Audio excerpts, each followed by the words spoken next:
All right, so let's get into this one because the Trump administration has been moving full steam ahead, implementing the largest remigration operation in history. And now ICE is getting an upgrade that will help them speed up that process.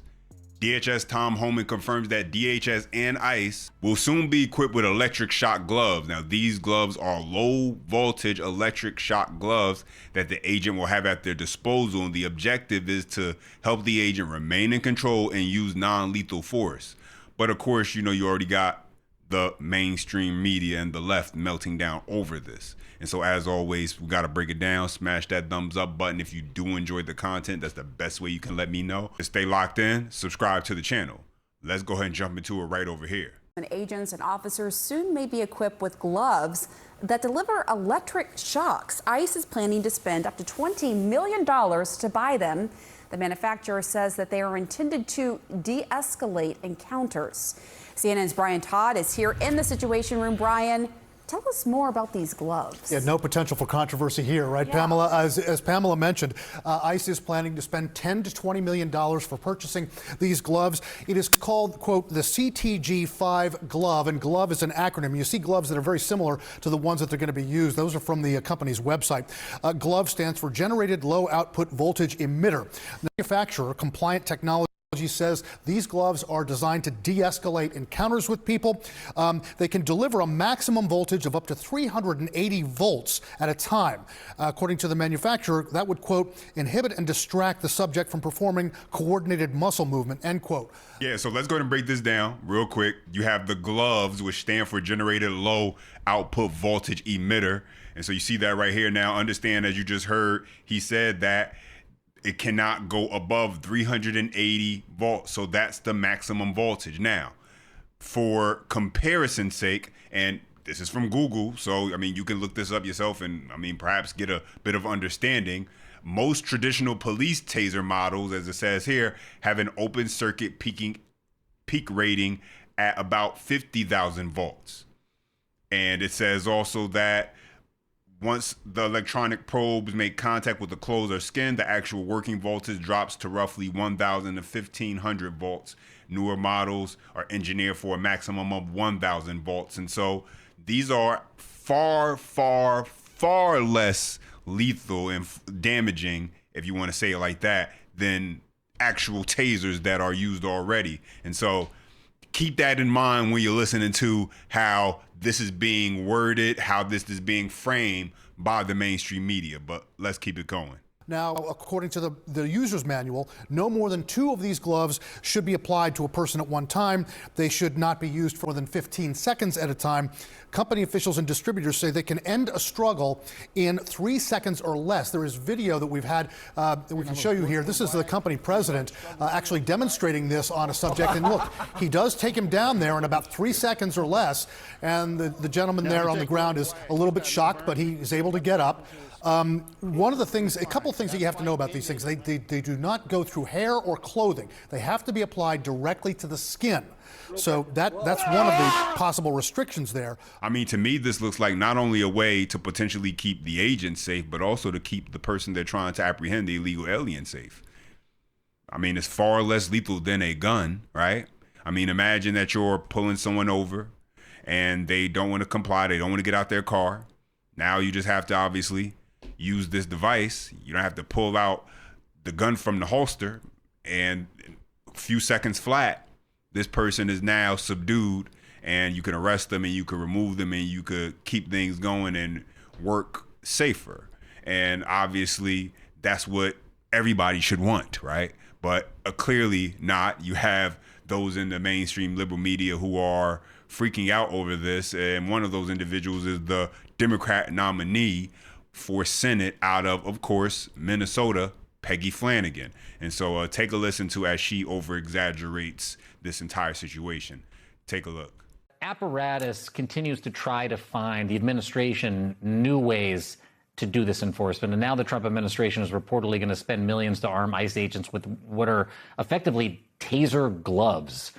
It sounds crazy, but for context, here's how one company demonstrated these gloves on a deputy. They're also saying that ICE will only release, by the way, body-worn camera footage when it's in the agency's best interests.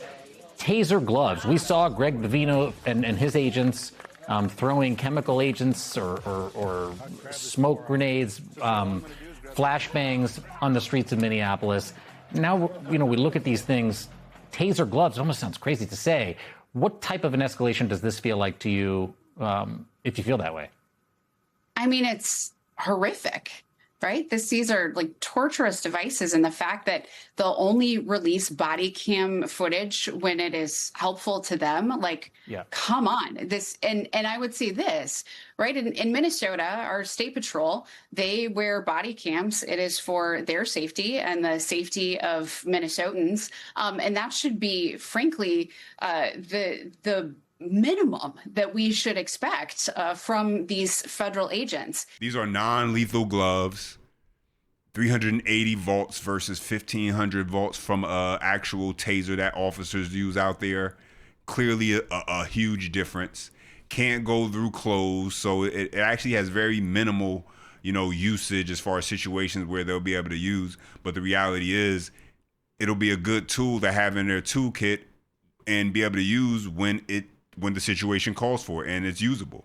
Now, the whole body cam footage thing, here's the part that they want to leave out and that you should know. That's not abnormal. Now, I'm not going to say that it's okay. I'm just saying it's not abnormal. It's not abnormal for a law enforcement agency not to release body cam footage to the public just automatically. You can look this up. Your state may be different. Some states do it different than other states. Some states, they will release it automatically after a certain amount of time, after a certain deadline. Other states are more restrictive, where an individual from the public can request that information. They can request something as far as body cam footage, but it's just not made to the public as far as just out in the open like that. But it is available to the public. And so there is a bit of a wording difference. Made available to the public and just, shared with the public, could be two very different things. But you know what we got to do? Let's hear from the head of DHS, Tom Homan. Let's hear what he has to say on this, because he's a no-nonsense kind of guy. And so let's take a listen to him. Check this out. Go from 0 to 100, right? And first thing you go for is lethal force. So, we have OC spray.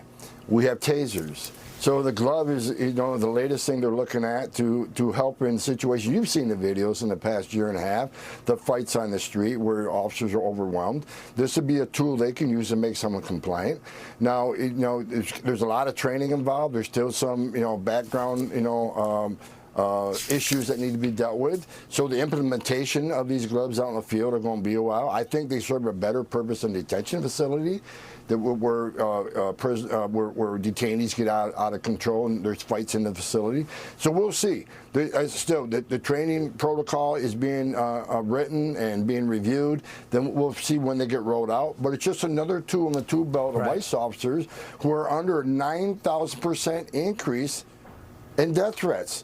An actual 1,400% increase in actual threats.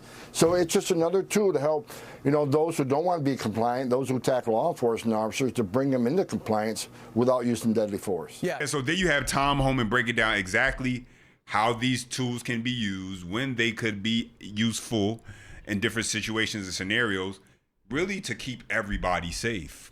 That's the goal. The officer, the agent remains safe, and then also the illegal migrant, they remain safe, right? But nonetheless, that's not stopping the left from sitting here embellishing, over-exaggerated, and basically speaking about this as if they didn't read or even bother looking up any information about the actual product and its usage and how dangerous it actually is, because you could tell by how they're responding. They're literally just responding to make it the worst thing in the world. And there are far more lethal weapons that officers have at their disposal than this. But check out New York's governor, Kathy Hochul, and what she had to say. Take a listen. Talk about the RFP the DHS put out earlier this week about the gloves, the taser gloves.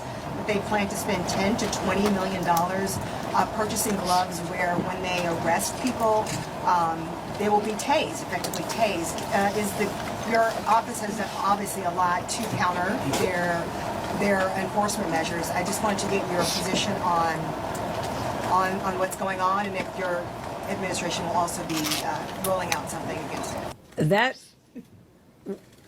appears to me on its face to be a violation of civil rights.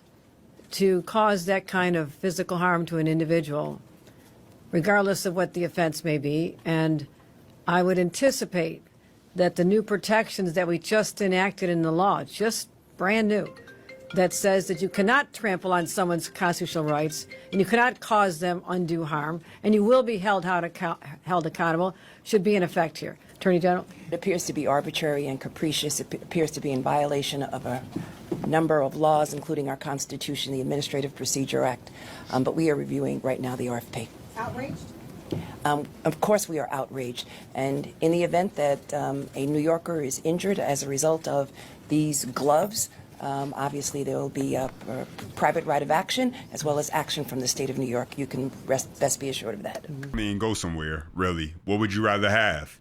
To all the critics, to the Democrats, everyone on the left who wants to make this into something it's not, would you rather have an ICE agent wrestling on the ground with an individual, multiple ICE agents trying to wrestle down an individual for 30 to 60 seconds, however long it takes, increasing the potential for injury, for harm, for the situation to spiral out of control, where anything could happen, it becomes an unpredictable situation? Or would you rather have these agents equipped with a tool that allows them to end the situation in a matter of seconds?